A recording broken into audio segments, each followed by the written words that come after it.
Woosa, trust. I've been seeing this trend, yeah, and based on my experience in retail and mobile sales, it's just starting to cheese me off more than I thought. Yep, it's another one, another rant video. Ben from Lover of Tech, let's talk about it. Yeah, man, no script. I was gonna do it, but nah, no script. Honestly, this is something that's been bugging me for time, and I was gonna do it the structured way, but I thought, you know what, yeah, off the cusp, we're gonna talk about it, go raw. I saw a tweet from Max Weinbach, yeah? Everyone has seen tweets from him. And this is not a dig at him or a dig at anyone else, because I'm part of that accountability now that I sit in front of the camera and I recommend products for you guys to buy or not to buy, whether you care about it or not, right? He was literally talking about the recommendation of the OnePlus 8 Pro, right? And everything he said about the OnePlus 8 Pro made all the sense, yeah? About reasons why you should get it instead of the S20 and the S20 Ultra, the S20 series, S20 Plus, and it makes sense, right? It is OnePlus's best phone, but not just the fact that it's OnePlus's best phone, it is probably the best Android phone of this year. One of the best, right? Objectively, okay? But do you know what my biggest frustration is? And I'm gonna pick on the OnePlus 8 Pro and the Motorola Edge Plus. These high-end phones, there is no point in these high-end phones coming in at these $1,000 and north prices, very expensive, if you can only buy it from one place. And when I say one place, one carrier if you're lucky, one network if you're lucky. Let me give you an example, right? You have a better chance of getting any of the new Oppo Find X2 series, whether it's the Find S Lite, Find X, Neo, Find X Pro, right? Instead of the S20 series than a OnePlus 8 Pro. Why? As great as the OnePlus 8 Pro is, it's an expensive phone. Rightfully so, if you can say that. But it's only available on one carrier. One carrier, one network retailer, right? No third-party retailers, and I'm referring to UK. I don't know how it is in other countries, and this is one thing that I'm gonna request for certain people to do at the end of their videos if this is something that really needs to change, right? One carrier, right? 3 network. And if I compare it to America, for example, there's 4 carriers in America, right? Verizon, which is the biggest and the best, apparently. AT&T followed by, then you've got T-Mobile, then you've got Sprint. Sprint is the bottom, apparently, from what I've been told. Don't quote me, but someone correct me in the comment section below if you're from America and you know the carriers or you're in that industry. Yeah, so as good as they are, it's the equivalent. EE, the biggest network you're gonna find in the UK, biggest coverage, fastest, and then followed by Vodafone, right? Pretty much the equivalent to AT&T. T-Mobile, which is obviously the same as O2 here, and Sprint, which is the same as 3 network. That's the network that the 8 Pro's on, 3. It's on the lowest network. Nothing against anyone that's in 3, but what I'm trying to paint the narrative is most people don't buy their phones outright, especially these high-end price phones that are north of £1,000, right? So as good as they are, what is the point if there is no accessible way to buy it? These phones are not getting any cheaper, right? And if I go all the way back to November 2017, the iPhone 10, the first phone to really start this hooray of $1,000 phones and £1,000 phones. Even Apple themselves knew that them charging that phone, most people don't buy it at that price. What did they do? They started to implement their own payment plans in their Apple stores, let alone for the fact that they had the widest coverage on all retailers, online comparison sites, in store, where you could go in and pay on your monthly payments. How do I know? Because I did that. Yeah, me. Yeah, I got on my contract, which I'm with EE, I'm with Vodafone, but EE is my main network. Yeah, I get my discount on there.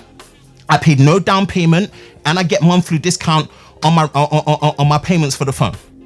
So there's no way I'm gonna be spending £1,000 or more on a phone outright when I've got that convenience. And there's no way I'm gonna leave the strongest and the biggest network to go to a smaller network for the sake of a phone. If that phone's not on my network, I'm not getting it, even if it's on my 2 network, which is Vodafone and EE. Yeah, this is more to OEMs. Don't think, I'm being serious. I don't know if people agree with this or not yet, but this has been one of my frustrating points with what OEMs do. Don't think just because spec for spec you've matched the competition, you can charge the same price. Yes, to charge the same price or more, do something different and innovative. Yeah, and I rate that. The 30-watt wireless charging on the 8 Pro is fantastic. That's not enough. Sorry, it's just not. You know, if you're not going to be in EE, heck, TCL's in EE. If you're not going to be in EE, Vodafone, O2, Carphone Warehouse, all these third-party retailers where my friends and family that ask me, yeah, they can recommend and switch over, then it just defeats the object. Because I'm telling you, even people that have the money to spend, even people that have the £1,000, $1,000 to spend, I'm telling you, they're not going to want to spend on a phone because they've got the convenience of the monthly payments and the discounts and the lack of down payment that they get when they're upgrading. Why are they going to spend that money unless they really love it? You know, we speak in this enthusiast bubble, reviewers, right? And I'm included. When you review a phone, you don't need to talk about price of what the monthly is and this is that. That's up to the networks. But in your country, know the buying habits of how people buy their phones, disclose it.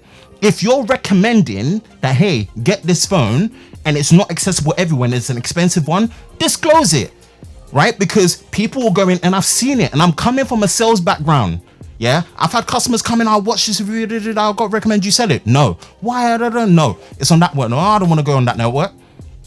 And sometimes they switch networks for that specific phone and they get disappointed by the network performance and they're hating the phone that they switch for because the network performance and the customer service is poor.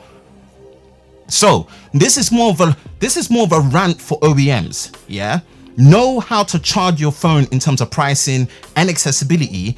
And sometimes when you look at how these high-end manufacturers charge their phones, it's not just for the fact that they've got the biggest reach. They've got the biggest retail support. They've got the biggest customer service support. They've got the best turnaround. So that's all an overhead premium. That's a whole nother separate video in itself. But it's not just as simple as, hey, I recommend getting this phone because I think it's better. Good for you. You're in your review bubble where you get sent phones for free left, right, and center. So it's just, sometimes you lose that disconnect of how do you think people buy their phones?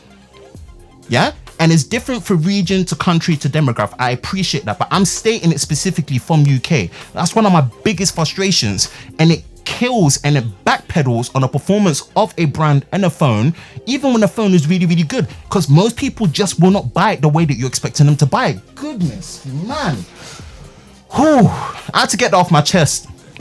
I could have easily scripted it and gone with the same energy, but I'm like, nah, this is something I have to blast. Guys, let me know, comment in the comment section below. Let me know what country you're in, right? What phones you usually recommend? How do you buy it?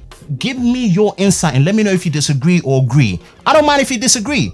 And it'll probably be a disagreement based on how you buy your phones, your country, your demographic. Yeah, let's have that discussion. This is not about me being right, but this is my past experience being in sales for telecoms since 2012 up until now, and I know what makes or breaks when people and OEMs don't plant their products in the right place, but the rest of the people that are recommending them overlook it and then miss the point completely. Man, it's your boy Ben, man, lover of tech. As always, you know what to do. Hit that subscribe button, hit that notification bell if you're part of Team TLS. Be part of Team TLS, the Tech Lover Squad, so you do not miss videos like this, man. I don't always do this, but sometimes I got a vibe with it and just go off head and do what I need to do. Make sure you're staying safe during this time. Hope you're doing well. I'll catch you in the next one. Peace. Man. Yeah, again. Yeah, I recommend the phone. Yeah, definitely. No problem. But come on, man. You got to know how people buy these phones. You got to know how people vibe with these phones. You know how, no point if you can't get that accessibility to be able to buy the phone. What's good? These OEMs, man, they need to line up, price your stuff properly, put them in places, or else, what's the point? Rashidi, I'm tired, man.